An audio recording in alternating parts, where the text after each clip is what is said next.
नमस्कार दोस्तों, हर हर महादेव। आज हम आपको भगवान शिव के अनन्य भक्त की कहानी सुनाने जा रहे हैं, जिसने शिवलिंग पर मांस का भोग चढ़ाया। पौराणिक कथा के अनुसार कनप्पा नायनार नाम का एक शिकारी हुआ करता था। एक बार वो जंगल में शिकार करने गया, तभी वहां उसे एक मंदिर दिखाई दिया। वह उस मंदिर की ओर आगे बढ़ता चला गया। अंदर जाकर उसने देखा कि उस मंदिर के अंदर एक शिवलिंग स्थापित था। शिवलिंग को देखकर उसके मन में भगवान शिव के प्रति भक्ति और प्रेम भर गया और उसने वहां कुछ अर्पण करना चाहा। शिकारी ने सोचा कि यह तो बड़ा ही अद्भुत शिवलिंग है।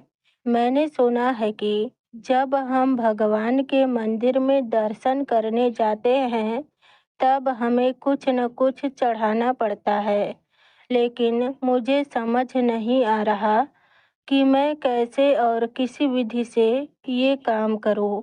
मेरे पास अभी शिकार किया हुआ ताजा मांस पड़ा है। एक काम करता हूँ, यह शिवलिंग पर चढ़ा देता हूँ। शिकारी ने अपने भोलेपन में उस मांस को शिवलिंग पर अर्पित कर दिया और वहां से चला गया।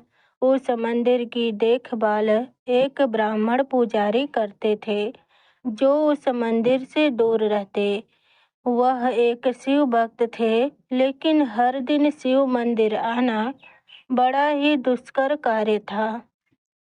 इसलिए वह केवल 15 दिनों में एक बार आते और मंदिर की साफ सफाई कर शिवलिंग की पूजा करते और भोग लगाते, फिर चले जाते। अगले दिन जब ब्राह्मण वहां पहुंचे तो शिवलिंग के ऊपर मांस पड़ा देख वह हैरान रह गए। उन्होंने तुरंत मांस को हटाकर भगवान शिव से माफी मांगी। हे भोले शंकर, यह क्या शिवलिंग पर मांस? यह जरूर किसी जानवर का काम होगा। मुझे माफ कर दीजिए। भगवान, आगे से ऐसा नहीं होगा। ब्राह्मण ने पूजा पाठ करके अपने घर चले गए। अगले दिन वापस वह शिकारी फिर आया।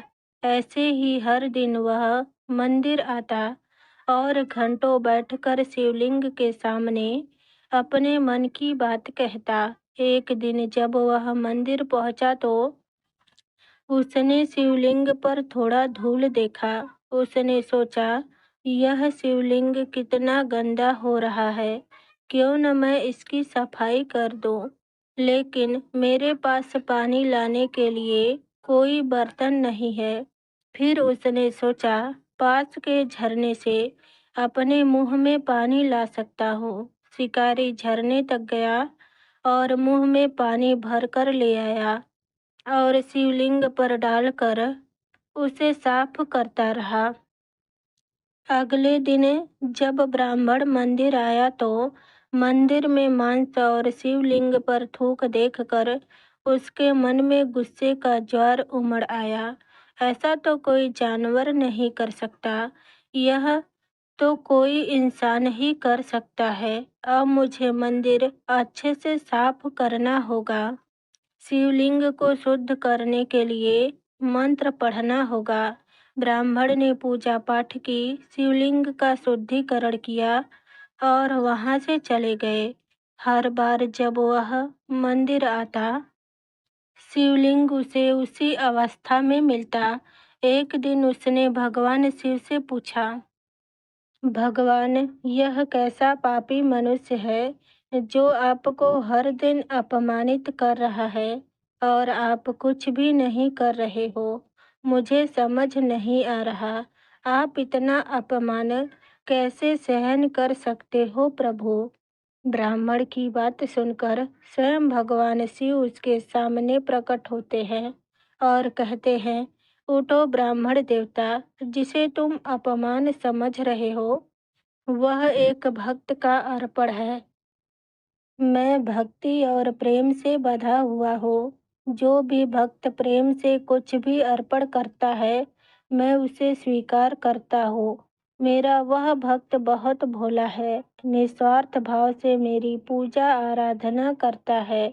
अगर तुम उसकी भक्ति को गहराई से देखना चाहते हो, तो कल सुबह मंदिर के पास कहीं छुप जाना और दूर से उसे देखना। इतना कहकर भगवान शिव अंतर ध्यान हो जाते हैं। अगले दिन ब्राह्मण मंदिर के पास झाड़ियों में छिपकर उस भक्त का इंतजार करने लगता है। तभी वह देखता है वहाँ एक शिकारी अपने हाथ में मांस का एक टुकड़ा और मुंह में पानी भर कर मंदिर के अंदर जा रहा है। जैसे ही शिकारी शिवलिंग के पास पहुंचा, तो देखा मांस वहीं पड़ा है। उसने सोचा, हर बार की तरह भगवान ने आज उसके चढ़ावे को अस्वीकार कर दिया है और कहने लगा, हे भगवान, आज आप मेरा चढ़ावा स्वीकार क्यों नहीं कर रहे? मुझसे कोई भूल हो गई है? प्रभु, मैंने ऐसा कौन सा पाप कर दिया? तभी उनकी नजरें शिवलिंग की दाहिनी आंख पर पड़ी। उसमें चोट के निशान थे।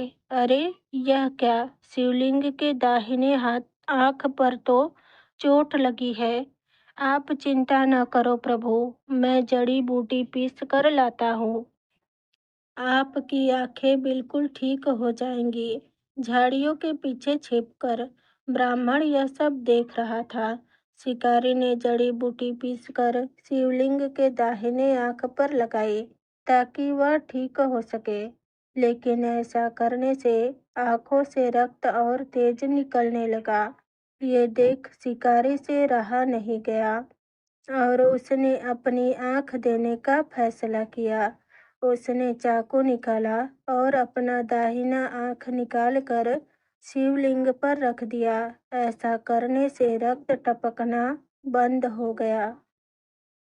शिकारी ने राहत की सांस ली, लेकिन कुछ ही मिनटों में शिवलिंग की दूसरी आंख से रक्त टपकना शुरू हो गया। अब मैं क्या करूं? मुझे दूसरी आंख अर्पण करनी होगी, ऐसा शिकारी ने सोचा। तभी ब्राह्मण ने कहा, हे भोलेनाथ, कैसा भक्त है जो आपको अपनी आंखें अर्पण कर रहा है। धन्य है ये भक्त, इसका उद्धार कीजिए। प्रभु, शिकारी ने दूसरी आंख तो निकालने की सोची, लेकिन फिर वह सोचने लगा, यदि मैं इसे निकाल लूंगा, मगर उसे रखना कहाँ है? ये मुझे कैसे पता चलेगा? क्योंकि मैं तो दोनों आंखों से अंधा हो जाऊंगा। मुझे तो कुछ दिखाई ही नहीं देगा।